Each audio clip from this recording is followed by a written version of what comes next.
Hello and welcome to EasyFit. আমি মানবী আর ইজিফিট আমার travel vlogging channel. আসলে আমি ঘুরতে ভীষণ ভালোবাসি, তো ভাবলাম যে আমি যে ঘুরে বেড়াই এত, তার যে আমার এক্সপিরিয়েন্সটা সেটা ভালো মন্দ যাই হোক, সেটা যদি আমি তোমাদের সাথে শেয়ার করতে পারি তাহলে কেমন হয়। আর শুধু নতুন জায়গায় নয়, যেখানে আমি থাকি তো সেটারও একটা ট্যুর বা এক্সপিরিয়েন্স যাই বলো সেটাও যদি শেয়ার করতে পারি, তো এই ভাবনাটার থেকেই ইজিফিট এসেছে। ইনফ্যাক্ট আজ ইজিফিটের যে যাত্রা শুরু হচ্ছে সেটাও কিন্তু একটা স্টেকেশন ভ্লগিং দিয়ে। আমি এখন আছি কলকাতার গ্র্যান্ড হোটেল, ওবেরয় গ্র্যান্ড হোটেলে। আমি বারবার আমি বলছি, কিন্তু নর্মালি আমরা দুজন থাকি সব সময় একসাথে। তো আমরা এখানে চেকিং করেছি গত পরশু রাতে। গতকাল আমার শরীরটা একটু খারাপ ছিল, তাই সারাদিন কিছুই শ্যুট করা হয়নি। আজকে একটু বেটার, তাই ভাবলাম যে ওয়েলকাম করা যে ব্যাপারটা বা তোমাদের সাথে নিজেকে পরিচয় করানোর যে ব্যাপারটা, সেটা আমি আজকে সকালেই করি দিনের আলোতে। যাই হোক, তো এবার আমরা মূল ভিডিওয়ে চলে যাব, যেখানে আমি এই হোটেলে যতটা সম্ভব আমি ঘুরে দেখাবো, যতটা আমি এক্সপিরিয়েন্স করলাম সেটা দেখাবো। আমার কেমন লাগলো এই দুদিনের এক্সপিরিয়েন্স সেটা আমি বলবো। তো গ্র্যান্ডের ভেতরটা কীরকম সেটা জানতে হলে আমার সাথে এখন এই ভিডিওটাতে থাকতে হবে। ভিডিওটা যদি ভালো লেগে থাকে তাহলে অবশ্যই এটা দেখার পর লাইক করবে, শেয়ার করবে। এবং আমি শুধু কিন্তু স্টেকেশন ভিডিও দেব না, আমি আগে বলেছি প্রচুর ঘুরতে ভালোবাসি, এবং আমি যে চেষ্টা করবো প্রত্যেক সপ্তাহে নতুন নতুন কন্টেন্ট দেওয়ার, নতুন নতুন জায়গার ভিডিও দেওয়ার। তো সেসব দেখার জন্য অবশ্যই ইজিফিটকে সাবস্ক্রাইব করতে হবে। তাহলে চলো মূল ভিডিওতে যাওয়া যাক। তো প্রথমে শুরু করব আমি আমার রুম ট্যুর দিয়ে, কারণ আমি বেশ রাতের দিকে আমি চেক ইন করে, এখন তো 9:30 বাজে রাত। শুরু করছি আমার রুম ট্যুর।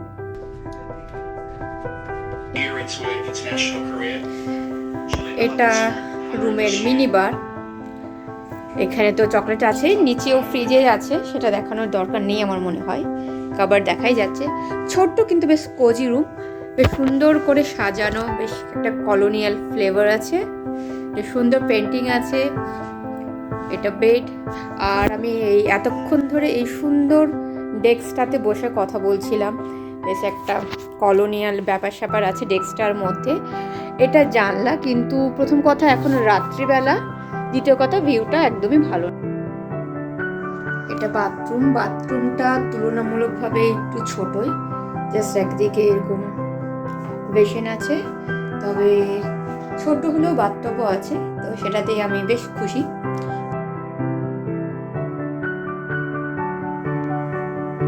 তো বললামই যে আমরা বেশ রাত্রে চেকিং করেছি। তো প্রথম যেটা আমি এই হোটেল এক্সপ্লোর করব সেটা হচ্ছে এদের খাবার দাবার। তো ডিনারে আমরা এখন যাচ্ছি এদের থাই রেস্টুরেন্টের সামনে গিয়ে রেস্টুরেন্টের নাম কি দেখতে কি সব বলে দেবো, কারণ আমার এখন রেস্টুরেন্টের নামটা মনে পড়ছে না, আমাকেও গিয়ে দেখতে হবে।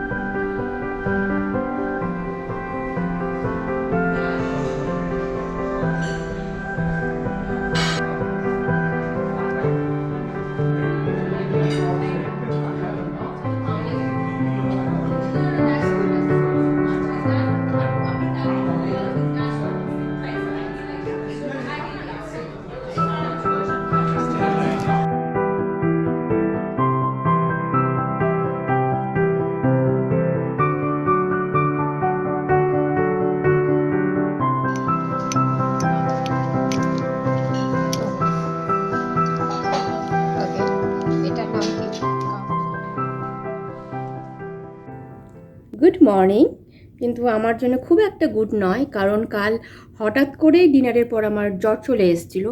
এর ফলে যেটা হলো, আমি আজকের জন্য বেশ কিছু প্ল্যান করে রেখেছিলাম, সে সবই আপাতত ক্যান্সেল। অনেকটাই দেরি করে উঠেছি, এখন প্রায় 9:30, আর এখন আমরা যাচ্ছি ব্রেকফাস্টে। দেখা যাক বাকি দিনটা কেমন কাটে, কারণ আপাতত জ্বর নেই, কিন্তু প্রচণ্ড মাথা ধরে আছে, গলা ব্যথা করছে।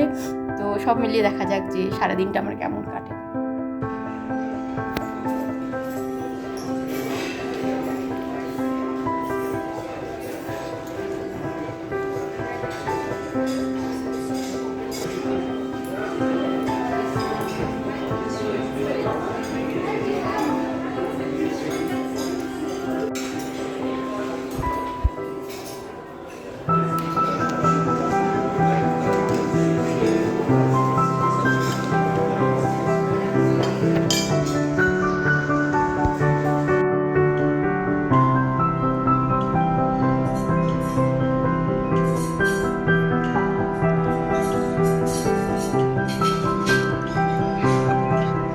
টেস্ট কেমন। আচ্ছা, আমার ব্রেকফাস্ট এখন সেকেন্ড রাউন্ডে এসছে, মানে আমি ফ্রুটস নিয়ে এসেছি দুটো নতুন জিনিস, মানে যেটা আমি আগে কোথাও কোনো হোটেলে পাইনি। এক তো পেয়ারা ফ্রুট প্ল্যাটারে, সেকেন্ড হচ্ছে coconut water, tender coconut water. মানে আমি এত দেশে এত জায়গায় খেয়েছি, কখনো টেন্ডার কোকোনাট পাইনি। তো এই দুটো আমাকে দারুণ খুশি করেছে।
এই হোটেলে ঠিক মাঝখানটাতে পুলটা আছে এবং এই চারদিক ঘিরে মূল বিল্ডিংটা।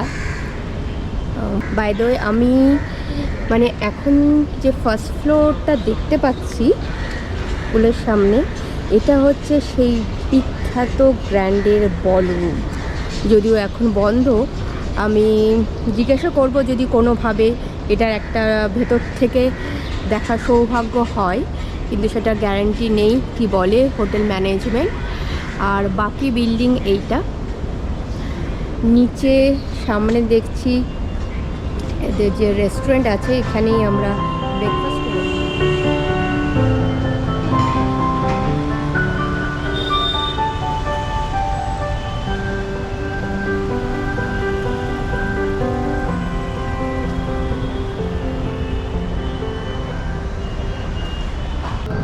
এই ওবেরয় গ্র্যান্ড হোটেল, এটার ইতিহাস কিন্তু প্রায় 100 বছরের মতো, মানে হয়তো বেশি হবে, কম হবে না।